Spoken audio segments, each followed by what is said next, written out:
2020, since the pandemic started, tumigil pansamantala ang modernong mundo. Walang mapuntahan, walang kasiguraduhan. Pero dito natapos ang kwento. Sa gitna ng katahimikan, umusbong ang bagong simula. April 22, 2022. Doon kami unang nagkita. At mula noon, hindi na kami tumigil sa paglalakbay na magkasama. We don't wait for the memories to come. We make them.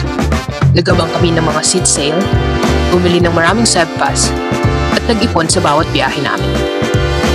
At sa ikatlong taon namin magkasama, dito kami napadpad sa Palawan. Madalas ng aming biyahe ay pinaghahandaan muna. Para saan man kami mapadpad, ligtas ang bawat isa at masaya. So this is me, Jen, and my partner, Kay. And we are journeying together. Welcome to the El Nido Vlog Part 2. Our El Nido trip continues with Day 4, which is Tour A, our last island hopping for this trip. We went to the same El Nido port again this morning. We only paid for the lagoon fee at the travel agency office. The environmental fee is only paid once, and we already paid for that back in Day 3. We used the same boat, Christiana 2, and some of the tour guides are familiar. Okay, so by the way, once again everyone, good morning everyone! Good morning! Okay, so welcome aboard and welcome to El Nido and also welcome to the boat of MBCA, Greece Channel number 2. Okay? And also this is the fucking story, right? Okay, so I put the have a five decision. Okay, the first one is having command the beach, second stop, Big Lagoon, third stop, one of the highlights, yes, this is the highlight for taking the land. Okay, and the fourth one is Big Lagoon, and the last one is part of the highlight. Okay, and so by the way, so you need to follow first the rules of the El Nido. The first one, give it a vote. Okay, to all the passengers, if you are eating or eating the cigarette, do not throw the garbage in the wall. All the garbage is just put in the trash can at the back, but do not eat the garbage, okay? And the second one, you are going to the swimming area or snorkeling area. There is not allowed to walk or stand in the top of the corals. Because they have a fish living there. And the last one po, ito ang pinaka-importante, you are going to the beach area. There is not allowed to collect any kind of marine life in your life. Okay, everyone, thank you for listening. Enjoy the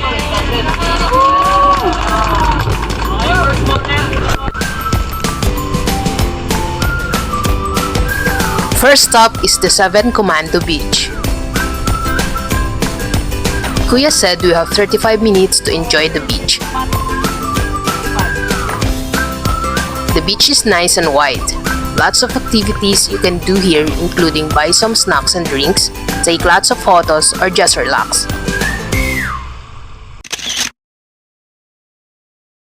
We took a group photo and a video taken by the Kuyas, but we weren't able to get a copy.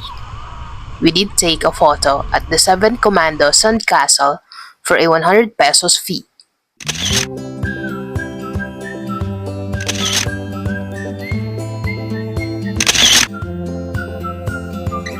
The 7 Commando Beach is actually just on the other side of the El Nido town. It's also on the same island. We did some snorkeling and light swimming.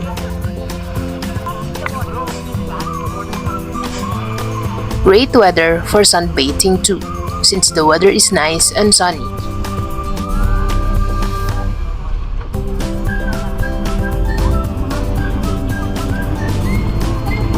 Second stop is Big Lagoon. We are so excited for this one. There are lots of other boats already here, and the lagoon is already very crowded. It took a while to get kayaks since all the kayaks have already been rented out. When we finally got our kayaks, our kayaking skills are way better than yesterday's, so we were able to row faster.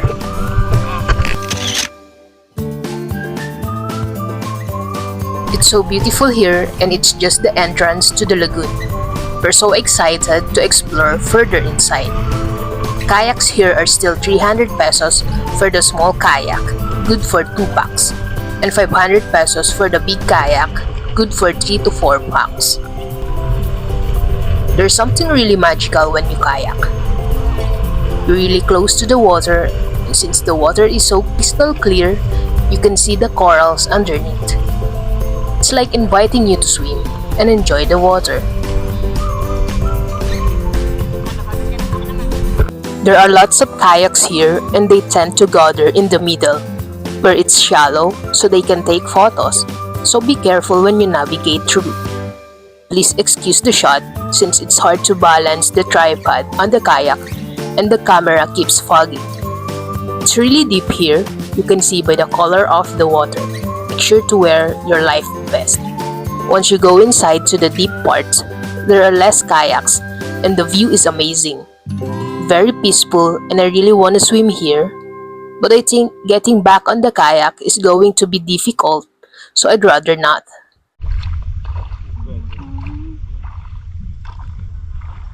Ayan, doon sila pumapasok, oh.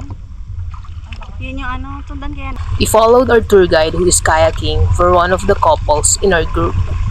You can opt for that too, by the way, if you don't want to pedal. It's free but make sure to get the big kayak. Our tour guide led us to that small cave.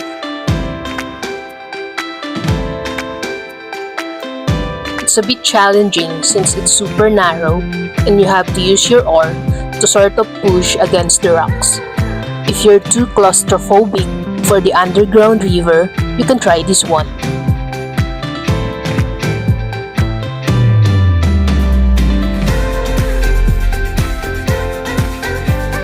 And now, we're going back to the shallow part so we can take more photos. We actually wanted to see the other side of the lagoon, but Kuya was insisting we go back so we can take group photos. I think it's their way of making sure the group doesn't take too much time kayaking and make it back to the boat in time to avoid any delays in our schedule.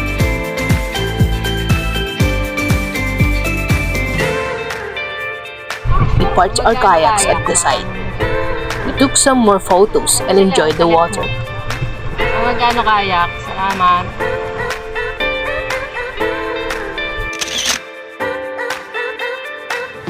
Just be really careful when you snorkel here, since there are a lot of kayaks going around. Just don't want to bump into them. Stay out of the way of the passing kayaks.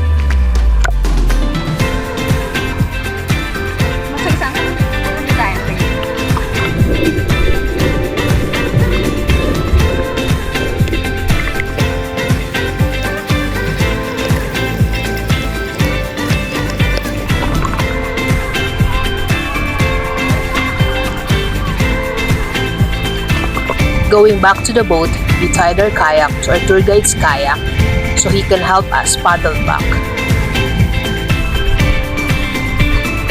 Here's a peek at what it looks like underneath while we kayak.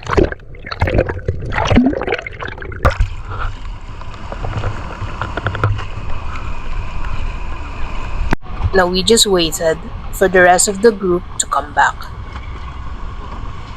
After all that kayaking, everyone's tired and hungry. I'm so excited for lunchtime. And today's lunch is going to be on our third destination, the Shimizu Island. It's already a bit crowded in there since the beach is small. The Kuyas have started setting up the lunch. We have grilled tuna, chicken adobo with patatas, pinakbet, pancit gisado, and crabs.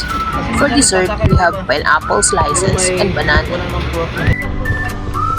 We just rested for a bit after eating and proceeded to our next destination, the Secret Lagoon.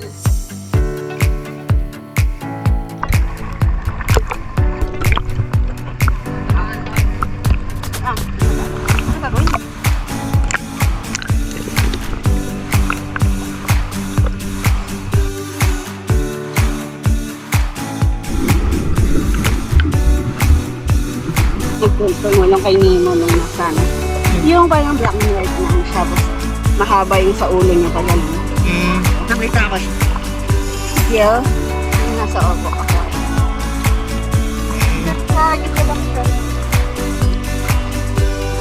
We didn't join the group going inside since we don't want to wait too long just to get inside and then wait in line going out too. The entrance is very small, so only one person at a time can pass through carefully. We do love an adventure, but it doesn't mean we have to try everything. It's just as fun out here anyway.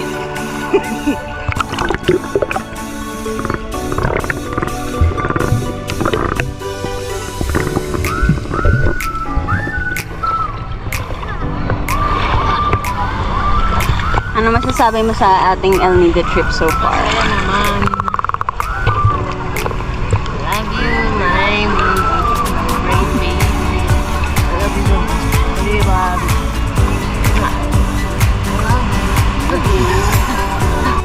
After everyone has returned to the boat, we headed to our last destination, Payong-Payong Beach at Binilok Island.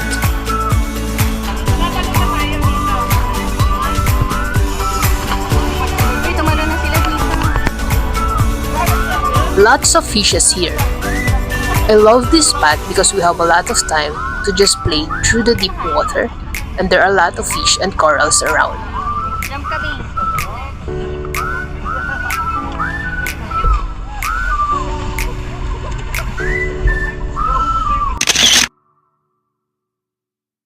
One, two, three, go!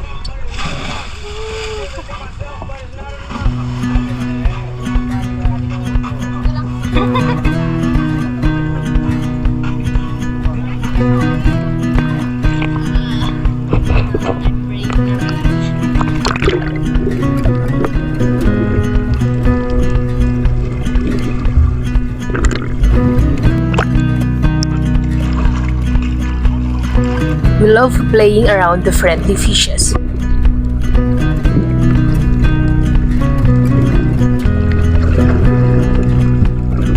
These fishes are very friendly. If you have bread, they will gather around and eat it off your hands.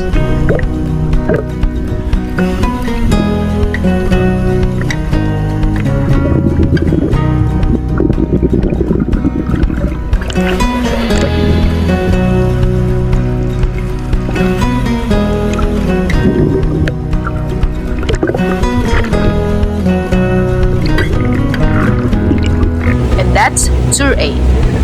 Really an unforgettable experience. It's a must try.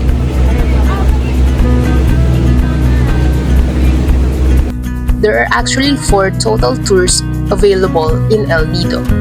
We tried A and C, which are the most popular. But if you want to try the less crowded areas, go for tours B or D. The beaches and the waters are just as amazing.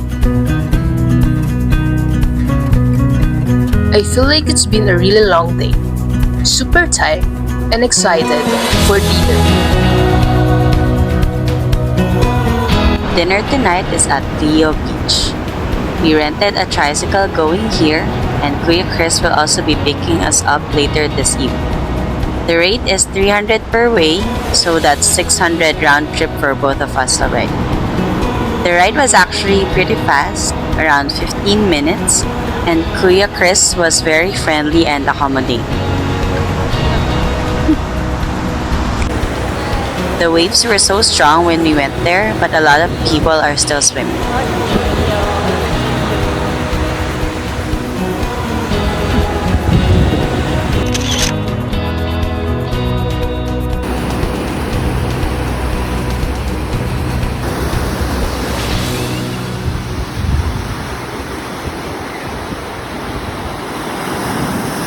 There are a lot of restaurants, clothing stores, and even clinics and pharmacies here. It's like a commercial complex. The resorts are on the far end of the beach and the airport on the other end. For dinner, we tried Punta Playa restaurant. Ano na reservation? We messaged them ahead of time for a reservation. They serve Mediterranean cuisine.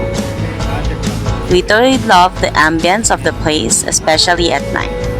Very serene. The servers were very attentive too.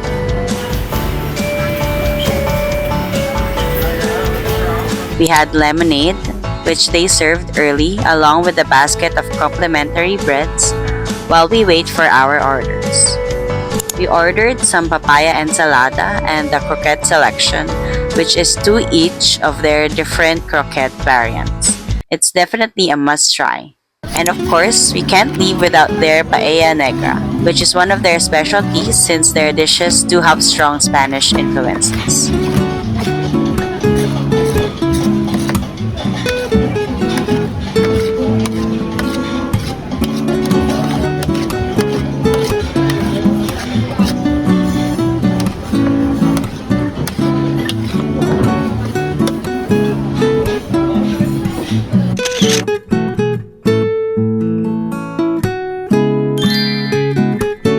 Gave them 5 stars because they really exceeded our expectations, especially when it comes to the food. We definitely recommend that you try dining here.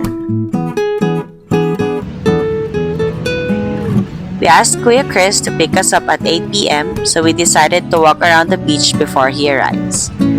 It's really well lit here. We love the lights at night. Lots of other areas to explore here, but that's all for tonight.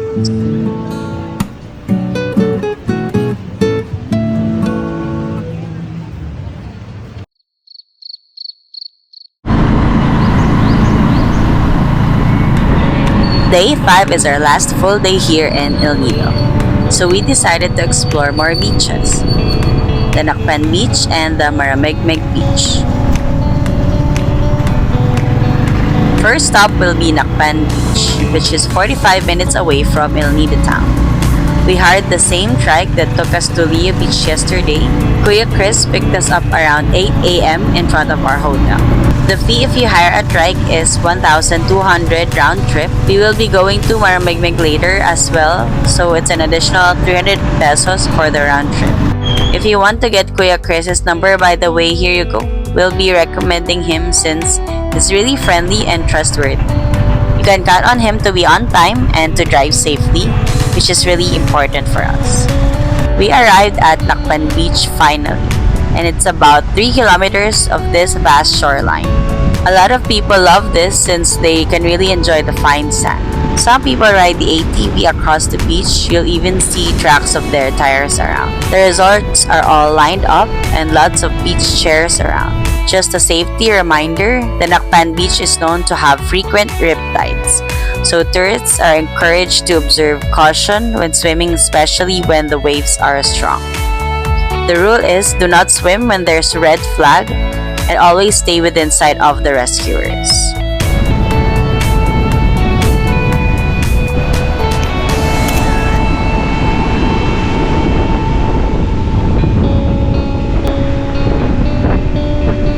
Our day tour here in Nakpan is going to be in Angkla Resort.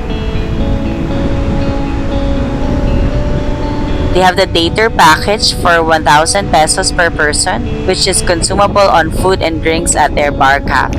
Their day tour is from 8 a.m. to 4 p.m. You can sit at the cafe or use the tables and chairs at the wet area near the pool. If you're more into using the beach, there are lots of bean bags and beach chairs in front of the resort too.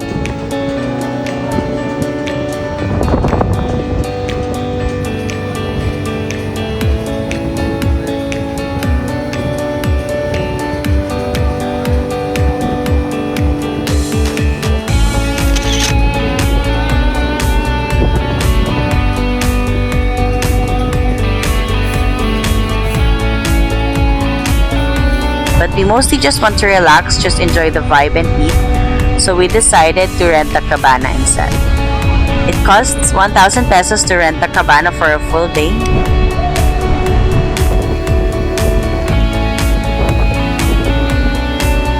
They gave us these yellow bracelets so they know we're renting the cabana. If you're just a regular day tour staying at the beach chair or at the wet areas, you get the white bracelet.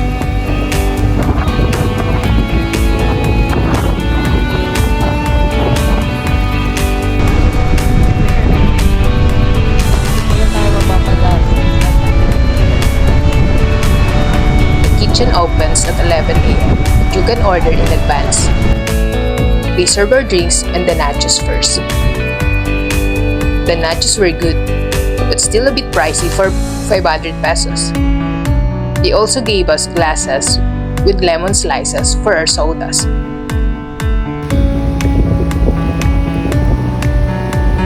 The waves are so strong today, but it's great that the sun finally peeked through the clouds and we were able to enjoy a sunny afternoon at the cabana.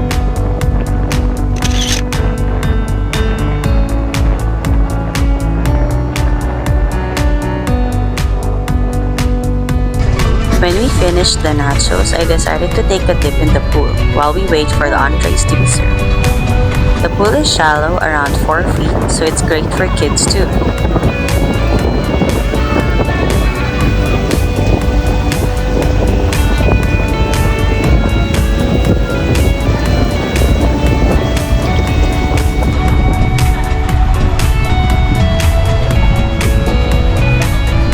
And then finally, our lunch came.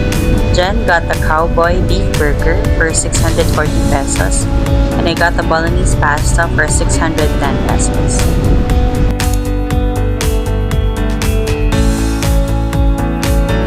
Their food portions are bigger here with lots of flavors. The cowboy beef burger was so juicy, the patty is huge, and the sauce complements the meat really well. It also comes with potato crisps and a cheese dip. The bolognese, however, was a bit salty, and I think it should come with a slice of garlic bread. We actually shared our food with each other since the portion sizes could be good for 2 people. I used the top half of Jen's bun as bread for my pasta. Overall, the experience was good. We rated their bar cafe with 3 stars. The food and the service could be improved. I'm not sure it's worth the price, but we did love the cowboy beef burger and the whole vibe of the place. When we got the bill, we didn't know we exceeded the 2,000 pesos consumable, so we paid extra 830 pesos plus the 1,000 pesos rent for the cabana. All well when in Palawan, right? What I didn't appreciate is them not having any enclosed showers where the day tour guests can wash off. They only provided the outdoor shower for when you're about to swim in the pool, which means you have to wash up somewhere else. Before leaving, we took photos in this IG-worthy spot near the restrooms.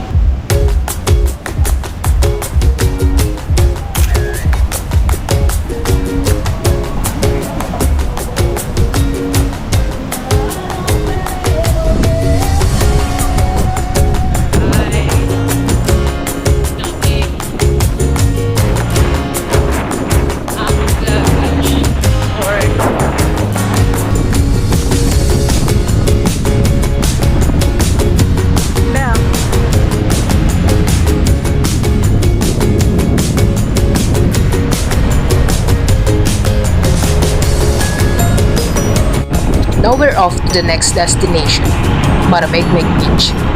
Kuya Chris will be dropping us off at the Vanilla Beach so we can walk to the sunset at Las Cabanas, where we'll be taking our dinner while watching the sunset. Vanilla Beach is around 15 minutes from Nido town, so the trip from Nakpan will be 1 hour. It was a smooth drive, so smooth that Kay fell asleep. And finally, Vanilla Beach. Lots of restaurants, cafes, souvenir shops, and etc.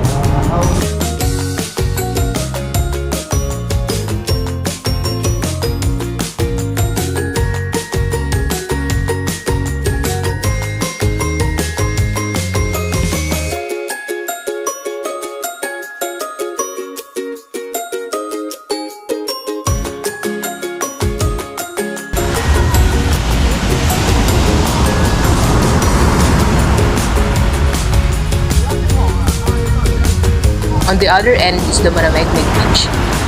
There are signs alerting swimmers of jellyfish and sea urchins, so be careful when swimming here. We started walking to Las Cabanas, but we realized it's actually really far from Vanilla Beach and it's starting to get high tide, making it hard to walk on the beach. So we turned around halfway and just wait for a flood. We chose the Maramegmeg Beach. Ano bang palatandaan mo? Ano may lakuan ba sang may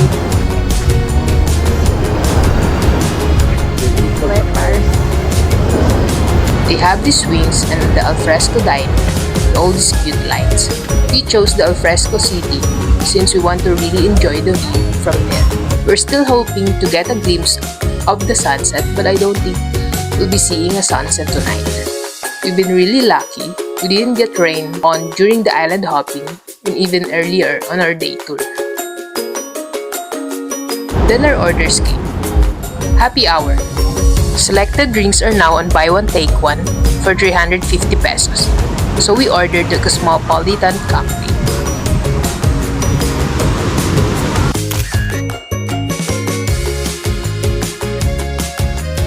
We paired it with one of their beach bites, the fish and chips, for 450 pesos. Love the garlic aioli dip. And just when we're about ready to order, it started to pour, and it really poured hard.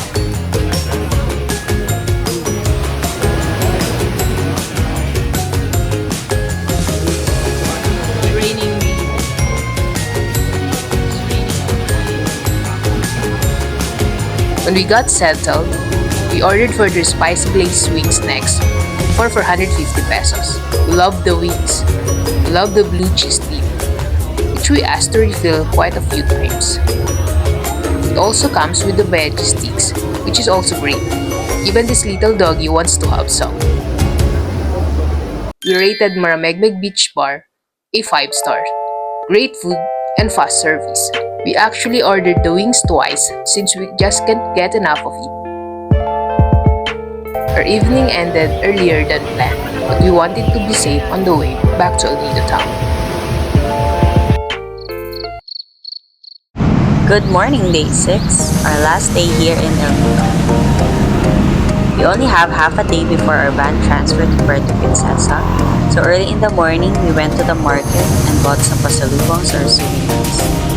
This area is just before the public market if you're coming from El Nido town. We were there even before most of them are open. They open around 8 a.m. After buying some ref magnets and shirts, we went to the public market to look for banana, which is cashew brittle. Turns out Palawan is known for their cashew production. We got banding, some regular cashews, dried fish, dried tahong, dried squid, and much more. We ended up spending 2,380 pesos per pasalubongs. We just really wanted to share something back from our travels. Next stop is Abot Kaya Commercial Store. We asked around where we can get sako bags for our luggage, and they pointed us here.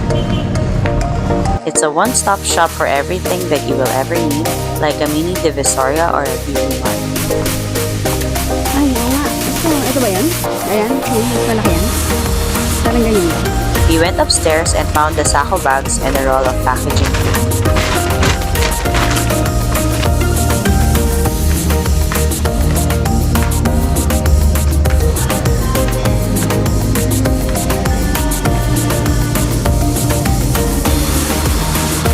We wanted to enjoy the great weather this morning, so we walked all the way back to our hotel. It took us around 15 minutes. Good morning, El Nido. Pili kami ng pasalubong. Last day na namin. Medyo umulan kagabi. Hanggang kanina atang daling araw. Pero ngayon, sun is out. And here's our view.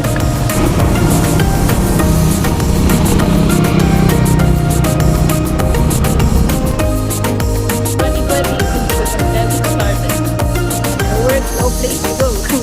So we decided to travel. El Nido, Palawan.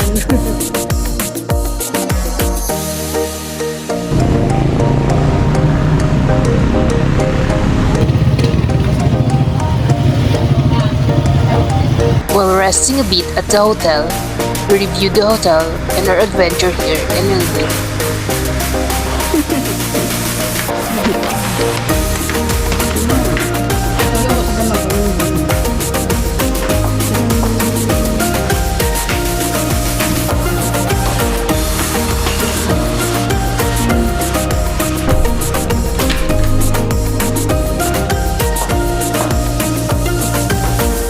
Sumakto ang ating ano.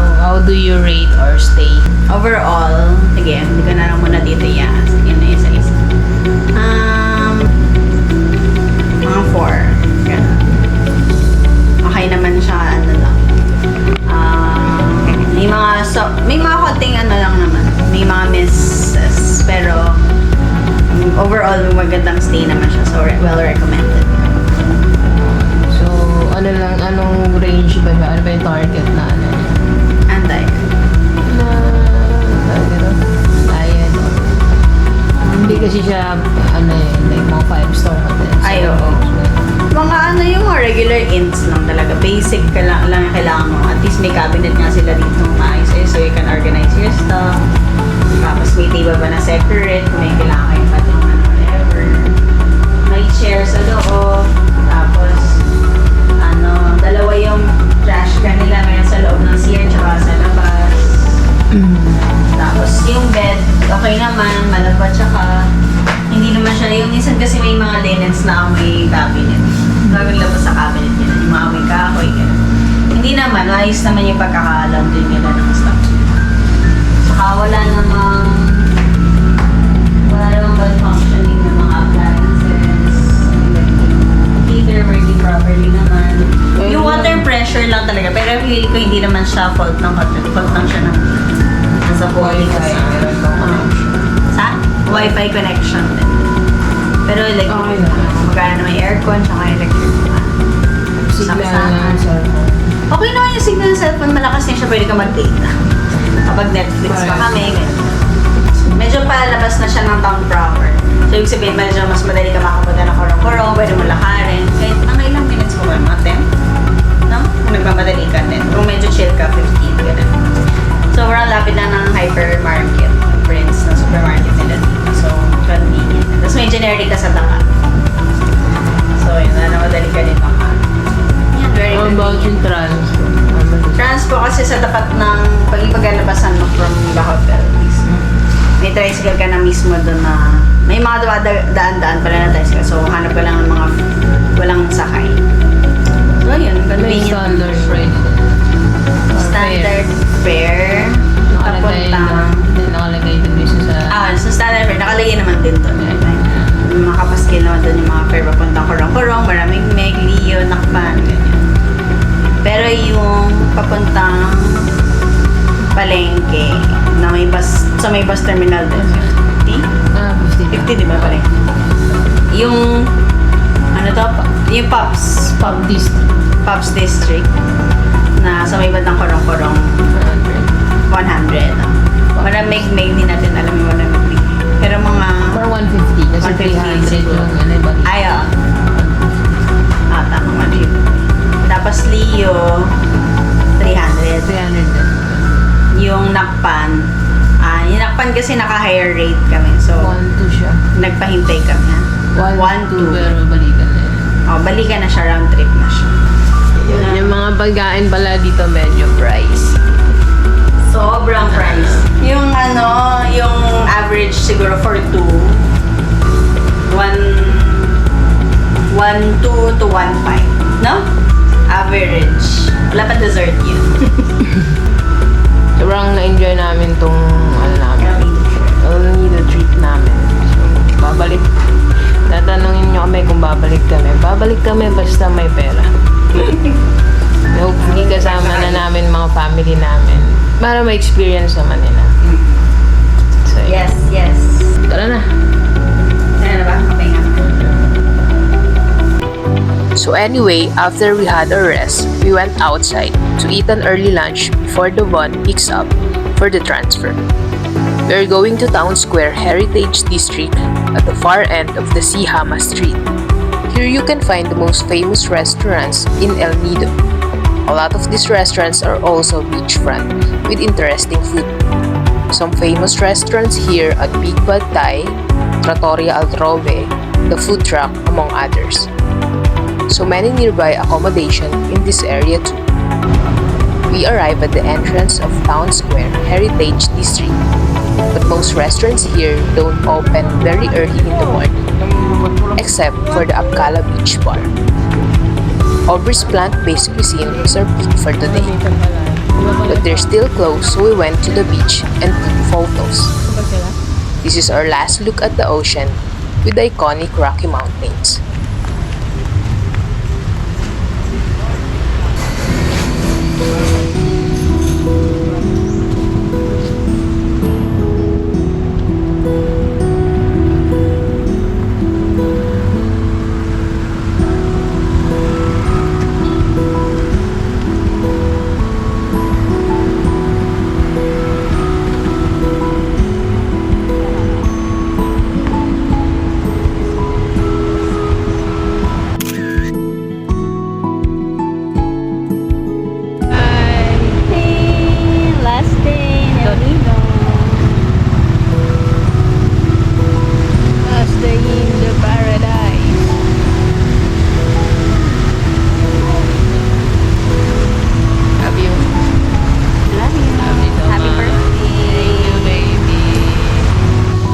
check out the souvenir store beside Obis, named Walang Problema.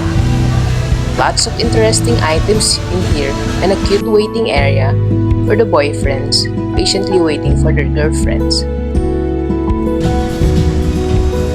It's so hot outside and we still need to wait around 15 minutes before Aubrey's open, so we went to Gusto to get some gelato. When we got there, they're still not officially open, but they let us in anyway. The gelatos are not yet ready, so only the soft-serve creations are available this early. We ordered the Mango Loco for 290 pesos, and it has an amazing combination of textures. This branch of Gusto deserved a 5-star rating. Dessert came first today, but now we're so ready to eat lunch. Finally, it's time for Obis to open. They have really nice seats and lots of spaces for large group. Their menu here is 100% plant-based. Notified na po ako. Sige po. So, let me know na lang po for additional. Garden, mag-check na kami ng link. Sige po, sige po.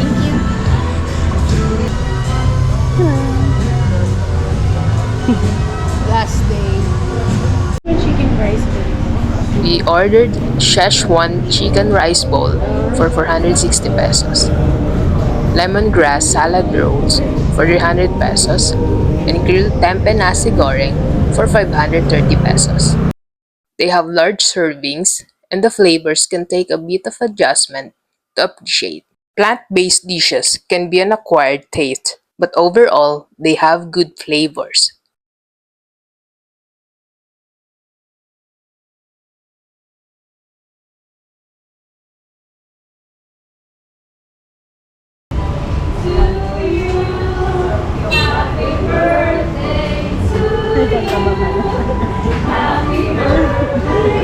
And of course, I had arranged a surprise for our birthday celebrant. Happy birthday to you. Happy birthday po. Thank you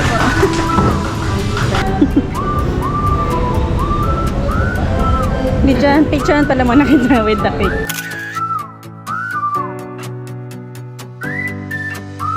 We're giving Aubrey's a 3-star rating because we're not really into their plant-based flavors and the tiramisu. Although the sauces were good, the staff were friendly, and the ambience is great for brunch with your family and friends.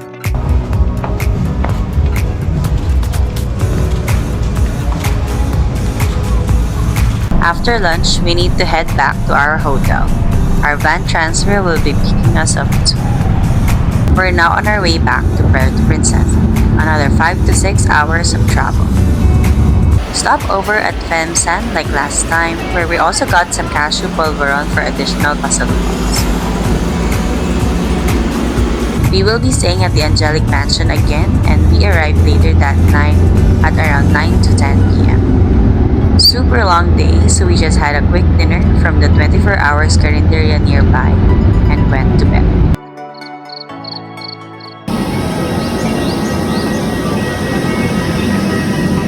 Day 7 is our flight back to Manila. We took the hotel shuttle to travel to the airport. Bye-bye, Palawan. See you next time. Oh, hassle today.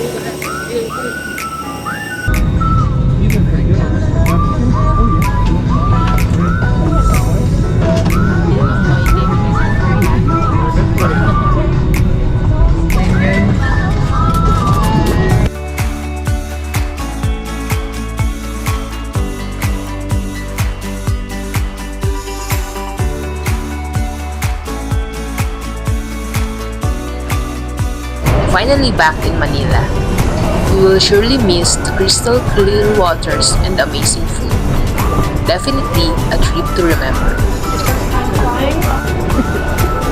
Hilain mo lang. Ayam. Kinain mo naman.